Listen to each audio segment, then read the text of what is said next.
Welcome back. Now, world leaders and captains of industry are meeting in Davos, Switzerland for the annual World Economic Forum under the theme Collaboration for the Intelligent Age. Tackling climate change and improving sustainability will form part of the key conversations on the ground.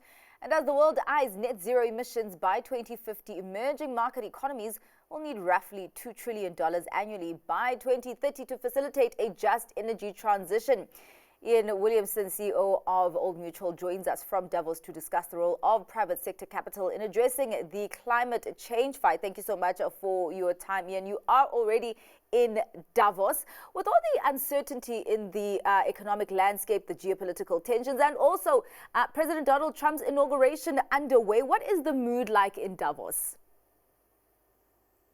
So far, very upbeat. I think most people would have arrived probably only 3 or 4 hours ago, and the formal proceedings kick off this evening. So it's early days, but there's the usual hub of activity, thousands of people walking around and catching up with people that they maybe haven't seen since previous years. Yeah. And I think a lot of discussion around the topics you raised in your introduction, and the agenda for the year is very much around the collaboration.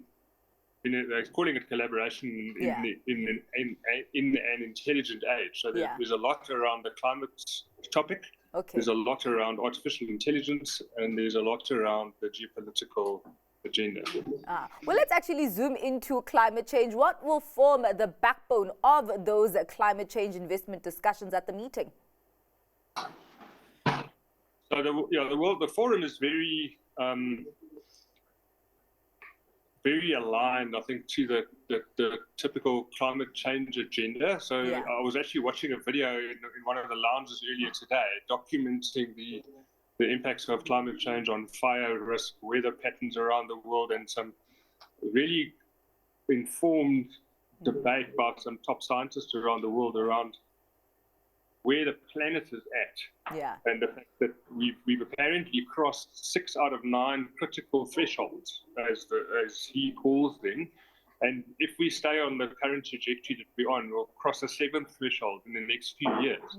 And that's obviously not a sustainable trajectory and not a good one to be on. So a lot of the debate and the discussion is around how do we collectively work together to ensure that we can change that trajectory. And in that sense, that part of the conversation ends up looking and feeling a lot like the sort of conversation you have at COP around the climate issues, just that it's a slightly different and broader audience that gets involved in that conversation here. And I think there's an ability to influence a wider group of people around the thinking. Yeah. Well, let's talk about that investment to really close that funding gap for climate change. There really is a narrative for a need of nuanced and innovative financing in emerging markets. What considerations should the private sector be putting in to unlock that kind of financing? So I think the role the private sector can play is in helping governments around the world in how to set up initiatives so that they are fundable, or they're bankable, and the private sector can actually get involved in the funding thereof. So I think there's a lot of good IP in the private sector around what works, what doesn't work, what makes sense, and there's a need in some cases to build a trust bridge between the various parties in order to enable that to happen. But I think that's the primary role, and then obviously the other role is then when people do come to the party and structure things appropriately, to then step up to the plate, provide the funding, participate in the PPP type of initiatives that come out of that. And so, I mean, that's something we do extensively in the context of South Africa and Africa.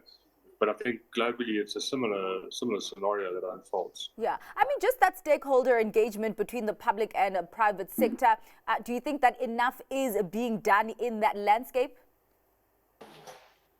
Well, I'm not sure you can ever say enough's been done, because the proof's in the pudding that we're not shifting the trajectory. So, and I think unfortunately, there are a lot of powerful voices in the political landscape around the world that are skeptical of the science behind the climate change situation. So until that changes, I think it's quite difficult to make further progress. But I think that's the core of the narrative, is around the accuracy of the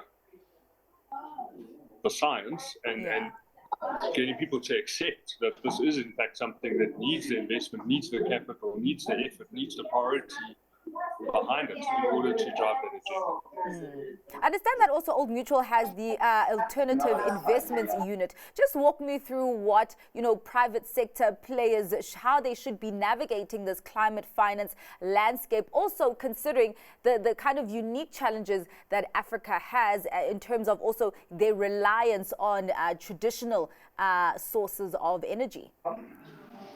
Yeah, so I think there's three main areas. The one is as a provider of funding to alternative energy sources. So, funding solar power, wind power, hydroelectric power, those kind of capital infrastructure projects that provide the alternative to the typical carbon piece. Yeah.